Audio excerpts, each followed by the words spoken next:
44వ వచనంలో మనం చదువుకుంటే ఆ రాజ్యుల కాలంలో పరలోకమందున్న దేవుడు ఒక రాజ్యమును స్థాపించును ఈ యొక్క వాస్తవాన్ని పరిశుద్ధ లేఖనము మాము మిస్సింగ్.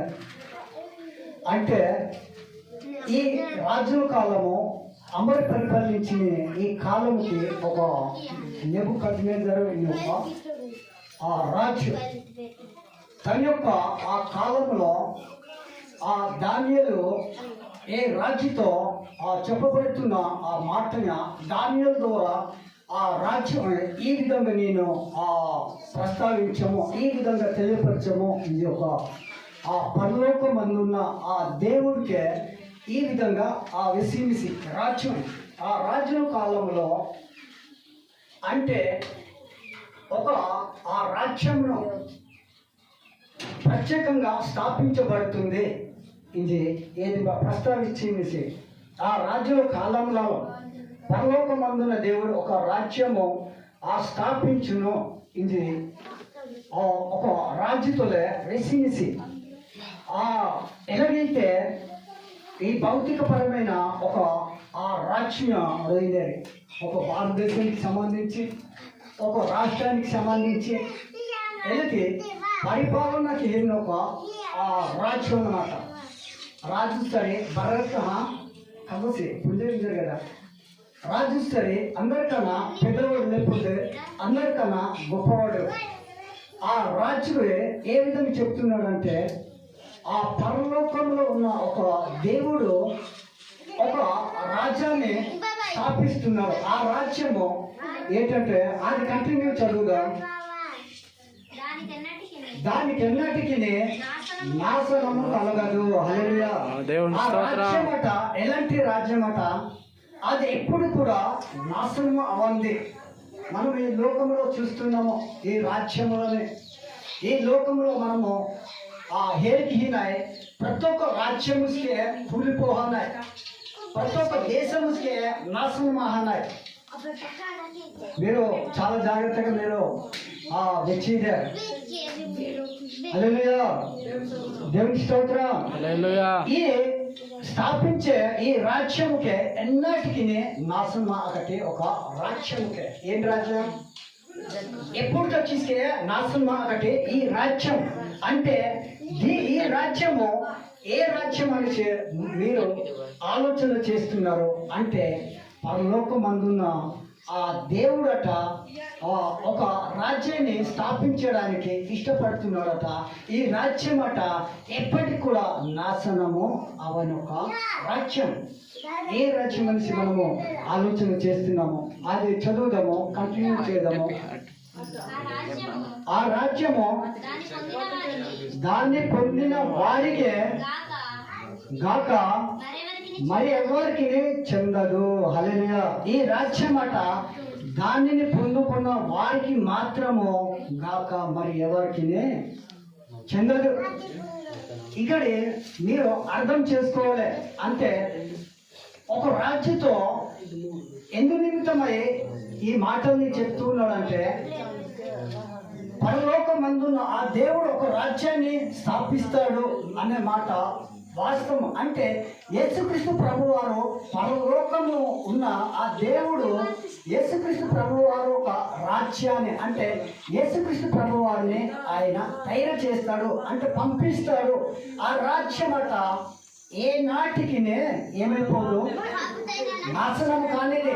ఇదట ఇప్పుడు చదివిన ఆ మాట ఏంటంటే ఇక్కడ ఆ రాజ్యము దాన్ని పొందిన వారికే గాక మరి ఎవరికి చెందదు. ఎవరైతే యేసుక్రీస్తు ప్రభువారిని అంగీకరిస్తారో, ఎవరైతే యేసుక్రీస్తు ప్రభువారిని నమ్ముకుంటారో ఆ రాజ్యం అంట వారిది. హల్లెలూయా.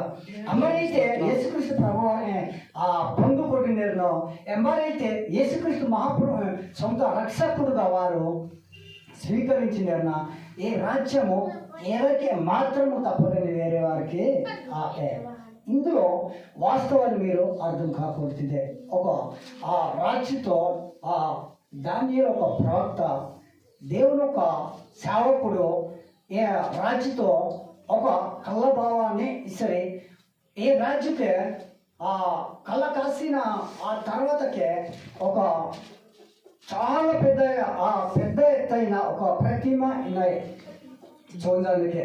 ఏదని ఏ ప్రతిమకి మాము ఏనైనాకి విగ్రహము ఇది ఒక మా వాడక భాషతులే భౌతిక ఒక భాషతుల ఏనైనాకి విగ్రహము అలంకరింక చెప్పబడుతున్న ఆ మాట ఏంటంటే ప్రతిమ ఇనొక ఆ మాటని మాము ఈ పరిశుద్ధ లేఖనంలో మెహనాయ్. రెండవదిగా దాన్ని పూర్తిగా చదువుదాం. ఈ రాజ్యమాట దేవుడు ఒక వాక్యము అందులోనే మనం చూస్తున్నాము. పరలోకమందున్న ఆ దేవుడు ఒక రాజ్యాన్ని స్థాపిస్తాడు. అంటే రాజుల కాలంలో పూర్వకాలంలో రాజులు పరిపాలించే ఈ కాలంలో ఆ దేవుడు ఒక రాజ్యాన్ని స్థాపిస్తాడు. ఆ రాజ్యమాట ఎప్పటికి కూడా నాశనం అవ్వదని మనం వాక్యంలో చూస్తున్నాము. ఆ నాశనము కానిది ఆ రాజ్యం ఏంటంటే ఆ రాజ్యము ఎవరైతే నమ్ముకొని ఉన్నారో ఎవరైతే పొందుకుంటారో వారికే తప్పగానే మరి ఎవరికి కాదు అనేసి వాక్యం మనము చూస్తున్నాము. ఆ వాక్యాన్ని పూర్తిగా చదువుదాం. అది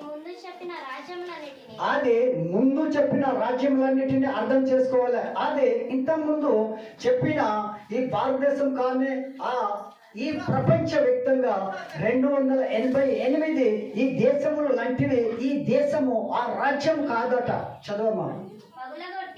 పగలగొట్టి నిర్మూలము చెయ్యను గాని ఆది యుగముల వరకు నిలిచును. హల్లెలూయా, దేవుని స్తోత్రం. పరలోకమందున్న ఆ దేవుడట ఒక రాజ్యాన్ని స్థాపించడానికి సిద్ధంగా ఉన్నాడు అనేసి చెప్పుకుంటూ వచ్చి ఆదట ఎప్పటికీ కూడా ఏమవదు. వాక్యంలో చదివేది కదా, చదివేటప్పుడు దయచేసి మీరు పరిశుద్ధ లేఖనము చూడాలి. అది యుగముల వరకు నిలిచేది ఆ రాజ్యము. భౌతికపరమైన రాజ్యాలని తుఫాను వచ్చినప్పుడు అవి కనుమార్గు అయిపోవచ్చేమో కానీ నాశనం అయిపోవచ్చు. కానీ ఆ దేవుడు స్థాపిస్తున్న ఆ రాజ్యం ఎలాంటిదట, అది యుగముల వరకు కూడా నిలిచి ఉండేది. ఇందులో మనము 45 మాటను చదువుదాం. అక్కడ స్పష్టంగా రాయబడినది, చేతి సహాయము లేక పర్వతము నుండి తీయబడిన ఆ రాయి ఇనుమును ఇత్తడిని మట్టిని వెండిని బంగారమును పగలగొట్టగా తమరు చూచితిరే. ఇందువలన మహాదేవుడు ముందు జరగబోవు సంగతి రాజునకు తెలియజేసి ఉన్నాడు.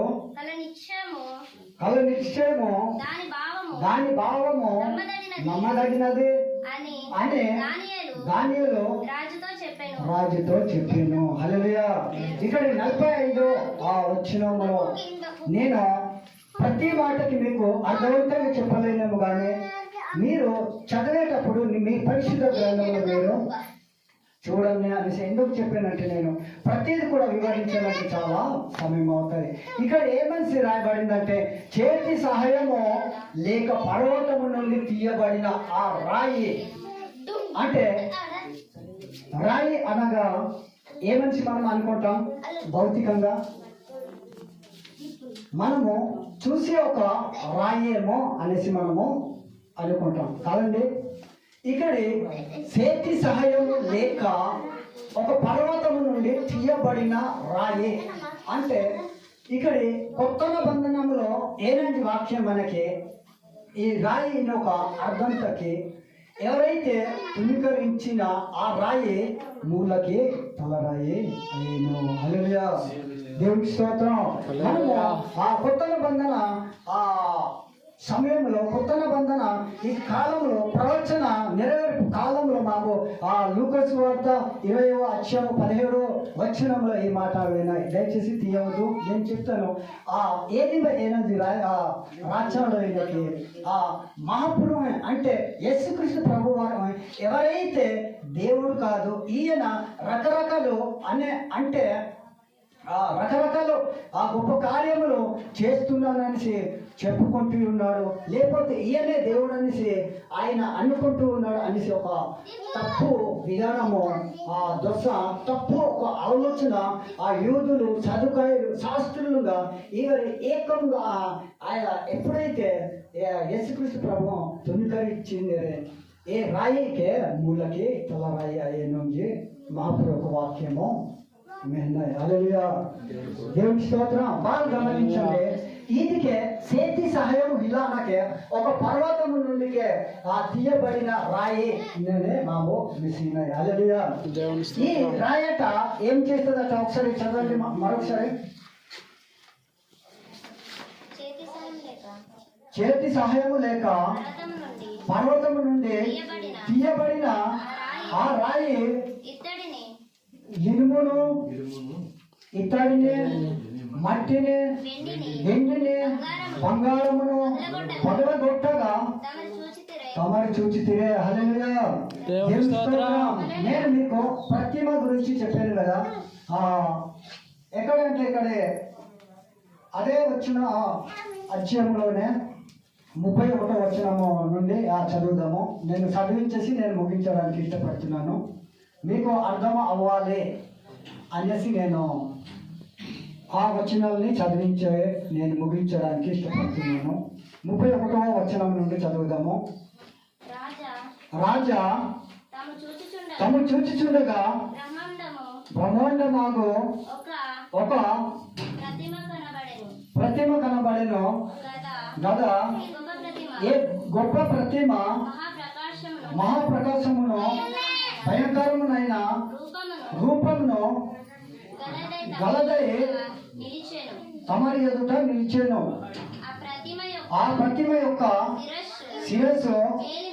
హల్లెలూయా. ఇక్కడ ఒకసారి గమనించాలి, ఆ ప్రతిమ యొక్క శిరస్సు అంటే మనకి మా కుమి భాషలో ఏనైనాకి బొక్క లేక దీన్ని ఒక శిరస్సు రూపంగా మనము అనుకుంటారు. ఇచ్చికి ఏ ప్రతిమకి ధరించిన ప్రతి దిశకే ఈ వాక్యంలోనే మెసేంజర్ ఏది ఆ ఇనుమును, ఇత్తడిని, బంగారమును, వెండితో ఈ తయారు చేసిన ప్రతిమ యొక్క కంటిన్యూ చేయడము.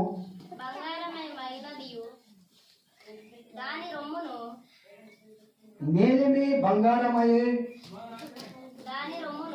దాని రొమ్మును భుజములను వెండియు దాని ఉదరమును తొడలను ఇత్తడివియు దాని మోకాలు ఇనుపవియు దాని పాదములలో ఒక భాగము ఇనుపదియు ఒక భాగము మట్టిది నై ఉండేను. హల్లెలూయా.